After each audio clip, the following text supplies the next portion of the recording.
பெரிய பிரச்சனைகள்லாம் விலக போகுது.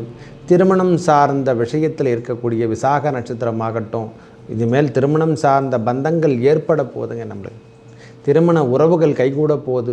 நம்ம 7ஆம் இடத்தில் கணவன் மனைவிக்குள் இருந்து வந்த பிரச்சனைகள்லாம் விட்டுட்டு விலக போகிறார். அவரும் வேலைக்கு போகிறாரு. அதனால் தொந்தரவுலாம் கிடையாது. நம்மளுக்கு நிதி நிலைமை நன்றாக இருக்க போகிறது.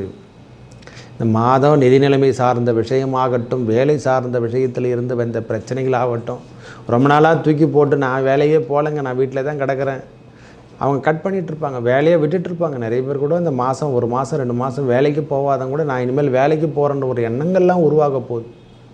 எதனா ஒரு வேலை எடுத்து செய்கிறேன், இல்லை சுயமாக நான் சொந்தமான தொழில் செய்கிறேன் அப்படின்ற ஒரு எண்ணங்கள்லாம் உருவாக போகுது. விருச்சிக ராசிக்கார் நல்ல முன்னேற்ற பாதை என்றே சொல்லுவேன். ஒரே வார்த்தை, அவங்க தனவரவு, அந்த அரசு உத்தியோகத்தை எதிர்பார்த்துட்ருக்கிறவங்களுக்கு இது ஒரு நல்ல வாய்ப்பு என்று தான் சொல்லுவேன்.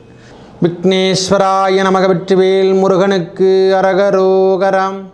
அரகர நம பார்வதிபதையே அரகர மகாதேவாம். தென்னாடு உடைய சிவனே போற்றி, எந்நாட்டவர்க்கும் இறைவா போற்றி போற்றி. உங்கள் அபிமான அனந்தலை வாழ் ஜோதிடர் வேலாயுதத்தின் நன்றி கலந்த வணக்கத்தை தெரிவித்துக் கொண்டு இந்த பதிவினை காண இருப்பது என்னவென்றால், ஆகஸ்ட் மாத பலாபலங்கள், அதாவது 1/8/2024 முதல் 31/8/2024 வரைக்கும் ஒவ்வொரு ராசிக்கும் எவ்வாறு பலாபலங்கள் வழங்க போகிறான்றதை பார்ப்போம் வாருங்கள். எனது அன்புள்ளம் கொண்ட விருச்சிக ராசி நேயர்களே, ஐயா, இந்த மாதம் நம்மளுக்கு தொடக்கம் எவ்வாறு இருக்குதுன்னா நல்ல பொழுதாக தான் இருக்குது ஐயா. ஏன்னா இந்த 1/8/2024 முதல் நம்மளுக்கு 31/8/2024 வரைக்கும் ஆகஸ்ட் மாதம் சிறப்பினை தரும் என்றால் கண்டிப்பாக சொல்லுவேன், சிறப்பினை தரதான் போகுது.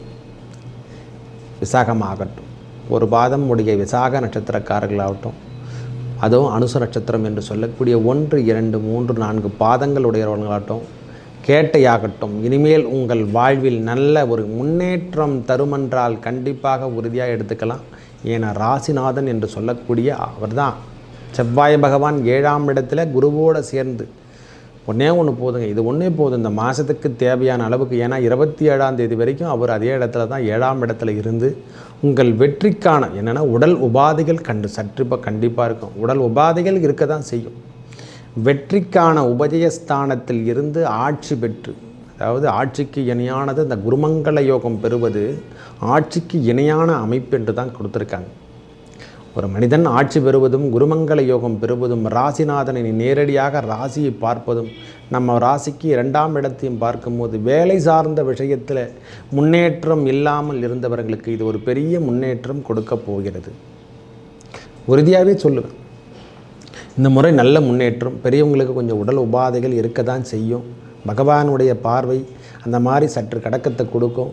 நரம்பு சார்ந்த விஷயத்தில் இருந்து வந்த, அதாவது ரொம்ப நாள்பட்டு இருந்தது, தெரியாமல் இருந்ததெல்லாம் இப்போ தெரிந்து அதுக்கான ட்ரீட்மெண்ட் எடுத்து அதிலேருந்து நாம் திருப்பி வெளியே வந்துடும். உடல் உபாதைகள், கைகால்களில் பிரச்சனை, நரம்பு சம்பந்தப்பட்ட பிரச்சனை, இரத்த குழாயில் பிரச்சனைக்கிறவங்களுக்கெல்லாம் இனிமேல் தொந்தரவுலேருந்து நாம் விலக தான் போகிறோம் சுவாமி. விலகி வெளியே வந்துடுவோம், பயப்படணும் அவசியமே இல்லை. சின்ன சின்ன உடல் உபாதை இருந்தவங்களாம் 27ஆம் தேதிக்கு அப்புறம் உடல் உபாதையில் எப்படி போச்சுனே தெரியாமல் நாமளே திருச்சி தகைச்சு நிற்போம். ஆமாம் சாமி, எது உடலின் நோயே காணுமே, எப்படி போச்சுனே தெரியலையே, ட்ரீட்மெண்ட்லாம் அருமையாக சக்ஸஸ் ஆகிடுச்சு அப்படின்ற ஒரு எண்ணங்கள்லாம் வரப்போகுது. நம்மளுக்கு பெரிய பிரச்சனைகள்லாம் விலக போகுது. திருமணம் சார்ந்த விஷயத்தில் இருக்கக்கூடிய விசாக நட்சத்திரமாகட்டும், இதுமேல் திருமணம் சார்ந்த பந்தங்கள் ஏற்பட போகுதுங்க. நம்மளுக்கு திருமண உறவுகள் கைகூட போகுது. நம்ம 7ஆம் இடத்தில் கணவன் மனைவிக்குள் இருந்து வந்த பிரச்சனைகள்லாம் விட்டுட்டு விலக போகிறார். அவரும் வேலைக்கு போகிறாரு. அதனால் தொந்தரவுலாம் கிடையாது. நம்மளுக்கு நிதி நிலைமை நன்றாக இருக்க போகிறது. இந்த மாதம் நிதி நிலைமை சார்ந்த விஷயமாகட்டும், வேலை சார்ந்த விஷயத்தில் இருந்து வந்த பிரச்சனைகளாகட்டும், ரொம்ப நாளாக தூக்கி போட்டு நான் வேலையே போகலைங்க, நான் வீட்டில் தான் கிடக்கிறேன், அவங்க கட் பண்ணிகிட்ருப்பாங்க, வேலையை விட்டுட்ருப்பாங்க. நிறைய பேர் கூட இந்த மாதம் 1 மாதம் 2 மாதம் வேலைக்கு போகாதவங்க கூட நான் இனிமேல் வேலைக்கு போகிறேன்ற ஒரு எண்ணங்கள்லாம் உருவாக போகுது. எதனா ஒரு வேலை எடுத்து செய்கிறேன், இல்லை சுயமாக நான் சொந்தமான தொழில் செய்கிறேன் அப்படின்ற ஒரு எண்ணங்கள்லாம் உருவாக போகுது. விருச்சிக ராசிக்கார் நல்ல முன்னேற்ற பாதை என்றே சொல்லுவேன். ஒரே வார்த்தை, அவங்க தனவரவு, அந்த அரசு உத்தியோகத்தை எதிர்பார்த்துட்ருக்கிறவங்களுக்கு இது ஒரு நல்ல வாய்ப்பு என்று தான் சொல்லுவேன். இன்னும் கொஞ்ச நாள் இருக்குது. எல்லா பாக்கியமும் பெற போகிறீங்க ஐயா. தொழில் சார்ந்த விஷயத்தில் ஆகட்டும், வேலை சார்ந்த விஷயத்தில் ஆகட்டும், நம்மளுக்கு என்னென்ன கிடைக்கணுமோ எல்லாமே கொடுக்க தான் போகிறான். சனி பகவானே அவரே தான் கொடுக்க போகிறார், மற்றவர் யாரும் கொடுக்க போகிறதில்ல, அவரே தான் கொடுக்கணும். அந்த காலமெல்லாம் வந்து கொண்டிருக்குது. 5ஆம் இடத்துல ராகு பகவான் இருக்குது. பிள்ளைகள் உடல்நிலையில் சற்று கவனங்கள் தேவை, மற்றபடி எந்த தொந்தரவும் கிடையாது ஐயா. வெளியூர் பயணங்கள் அதிகரிக்கக்கூடிய காலங்கள், திடீர் மறைமுக வருமானங்கள் ஏற்படக்கூடிய வாய்ப்பு. திடீர்னு பார்த்தோன்னா மறைமுகமாக நம்மளுக்கு வருமானம் வரும். ரொம்ப நாளாக கொடுத்துட்டு இருந்தோமோ, காசை கொடுத்துட்டு நம்ம வரலை, அவங்க கேட்டாலும் என்னை ஏமாற்றிட்டாங்க, நான் நடக்க வைத்த நகையை மீட்டு முடியக்கூடிய காலமான கண்டிப்பாக மீட்டெடுப்பீங்க. இவையெல்லாம் ஒன் பை ஒன்னாக நம்மளுக்கு இந்த விருச்சிக ராசிக்காரங்களுக்கு கிடைக்க போகுது. நிலபலம் சிறந்தவற்றில் பிரச்சனைகள்லாம் விலக போகுது. நிலம் சார்ந்த விஷயத்தில் மெனகிட வாங்கிட்டு இருந்தோம், அதில் ஏதாவது சட்ட சிக்கல்கள் இருந்தால் அதெல்லாம் விட்டுட்டு விலகி வரப்போகிறோம் ஐயா. பணிகள் இனிமேல் தொடர போகிறோம். நம்ம பணிகள் ஒவ்வொரு விஷயத்துலையும் தொட்டு நம் தோஷங்களை நிவர்த்தி அடைய போதையா. இந்த மாதம் முழுவதும் உங்களுக்கு நல்ல முன்னேற்றம் கொடுக்கும். தொழில் நன்றாக இருக்க போகுது. ஏன் காரணம் என்னென்னா, இது வரைக்கும் தொழில் ஸ்தானத்தை சனி பகவான் பார்த்தாரல்லவா, சுத்தமாக வாஷ் அவுட் பண்ணிட்டார். அந்த இடத்துல சூரிய பகவான் ஆட்சி பெற்று தனக்குன்னு என்ற சொல்லக்கூடிய அமைப்பு, அரசாங்க உத்தியோகத்தை எதிர்பார்த்துட்டு இருக்கிறவங்களுக்கு, ஐயா சஸ்பெண்ட் ஆகிட்டேன், நான் விட்டுட்டேன், வேலையை விட்டுட்டு ஒதுங்கிட்டேன், எல்லாத்தையும் நம்மளுக்கு கிடைக்குமா கிடைக்காதா என்று எண்ணிக்கொண்டு இருக்கிறவங்களுக்கு திரும்ப நம்ம வேலை, தனியார் துறையாகட்டும் கவர்மெண்ட் ஆகட்டும் எதுவாக இருக்கட்டும், வேலை என்பது எல்லாருக்கும் பொது தானே. அது ஜீவனம் செய்யக்கூடிய இடமல்லவா. அந்த இடத்த நாம் ஃபில்லப் பண்ணும்போது சனி பகவான் திரும்பவும் அந்த இடத்த நேரடி பார்த்து சூரியன் அந்த இடத்துல இருந்து ஆட்சி பெறும் பொழுதெல்லாம் உங்களுக்கான தன்னம்பிக்கை வளரப்போகுது. அதுவும் இல்லாமல் 7ஆம் இடத்துல குரு பகவான் இருந்து நம்ம 7ஆம் இடம் என்று சொல்லக்கூடிய வெற்றி உபஜயஸ்தானத்தில் செவ்வாய் பகவானும் ராசிநாதன் என்று சொல்லக்கூடிய வேலை அமைப்பு பெறக்கூடிய 6ஆம் அதிபதி. நோய் சின்ன சின்ன நோய் இருக்க தான் செய்யும், நான் இல்லைன்னே சொல்ல. 6ஆம் அதிபதி 7ஆம் இடத்துக்கு செல்லும் பொழுதே நோய்கள் ஏற்பட ஆரம்பிச்சிடும். அதுவே ஆட்டோமேட்டிக்காக குறைஞ்சி 27ஆம் தேதிக்கு அப்புறம் அதுவே கொஞ்சமாக குறைஞ்சி போகிறது நம்ம பார்க்கலாம். பயப்படணும் அவசியமே இல்லை சாமி. புதனை பொறுத்த வரைக்கும் நல்ல இடத்துல தான் அமர்ந்திருக்காரு. அவரால் எந்த துன்பமும் ஏற்படாது, பயப்படணும் அவசியமே இல்லை. 8ஆம் அதிபதி அல்லவா, 8ஆம் அதிபதி அந்த இடத்துக்கு செல்லும் போது அந்த மறைவு ஸ்தானம் என்று சொல்லக்கூடிய இடத்துல ராசி பகவான் செல்லும் போது 27ஆம் தேதிக்கு அப்புறம் நம்ம ரெக்கவர் ஆகி எல்லாமே வீட்டுக்கு வந்து சேர்ந்துருவாங்க. அதெல்லாம் ஒன்றும் பிரச்சனையே கிடையாது. என்னை பொறுத்த வரைக்கும் சன்மானங்கள் கிடைக்கின்ற பாக்கியமாகும். அதாவது சன்மானம் என்றால் அரசு தரப்புதில் நம்மளுக்கு சன்மானம் கிடைக்கின்ற பாக்கியமாகும். அதில் ஒரு அங்கீகாரம் என்று சொல்லக்கூடிய அமைப்பு இந்த மாதம் நம்மளுக்கு தந்துரும். பயப்பட அவசியமே இல்லையா. வரவுகள் ஏற்றுக்கா மாதிரி செலவுகள் கண்டிப்பாக இருக்கும். வரவுக்கேற்ற செலவு. நிம்மதியான உறக்கங்களை இல்லாமல் இருந்து வந்த விருச்சிக ராசிக்காரங்களுக்கு இரவு நேர தூக்கம் என்பது இனிமேல் காணலாம். நோயோ அந்த வதிப்பட்டவங்க ரொம்ப வதனப்பட்டவங்க அவங்க தான், வேறு யாருமே கிடையாது. விருச்சிக ராசி பொறுத்த வரைக்கும் நிறைய கஷ்டப்பட்டவங்களும் அவங்க தான், அவங்கள தவிர வேறு யாருமே சொல்ல முடியாது ஐயா. கடுமையான தாக்கம், தசாபுத்தி சரியாக இல்லாமல் கிரகங்கள் சரியில்லாமல் இருந்தால் அவங்களுடைய உடல் உபாதைகள்லாம் மருத்துவ செலவுக்கே அவங்களுக்கு சேர்ந்ததே சரியாக போச்சு. நிறைய பேருடைய வாழ்விலும் பெரிய பெரிய முன்னேற்றங்களும் காணியிருக்காங்க, நான் இல்லைன்னே சொல்லலை.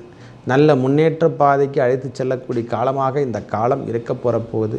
அவங்களுடைய சொந்த பிஸ்னஸ் ஆகட்டும், வேலை திட்டங்கள் எல்லாமே முன்னுக்கு தான் வரப்போகுது. எனக்கு தெரிஞ்ச வரையும் இனிமேல் தவறுகள் எதுவும் கிடையாது. அவங்க வாழ்வில் இனிமேல் தவறான விஷயங்கள் காணாமராது, காண கிடைக்காது, காணப்பெறாது என்றே சொல்லலாம். ஒரே வார்த்தை சொல்லப்போனால் விருச்சிகத்தை பொறுத்த வரைக்கும் திடீர் திருமணங்கள் என்று சொல்லக்கூடிய ஏற்பாடுகள் நடைபெறப்போது.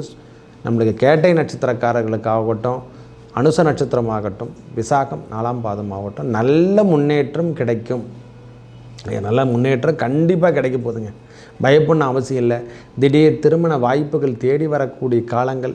நாம் வெளியூர் செல்லக்கூடிய பாக்கியத்தை பெறப்போகிறோம். இந்த மாதமே நாம் வெளியூர் சென்று அங்கே போயிட்டு நாம் ஒர்க் பண்ண போகிறோம். இதிலே நீங்கள் தெரிஞ்சுக்கலாம். எல்லா செயல் திட்டத்துக்கும் ஒரு காலம் வந்து விட்டதுன்ட்டு தான் சொல்லுவேன். இனிமேல் ஒவ்வொரு விஷயத்திலையும் நாம் இல்லை சொந்த முயற்சியாக செயல்பட்டு நாம் வேலையை ஆரம்பிக்க போகிறோம்.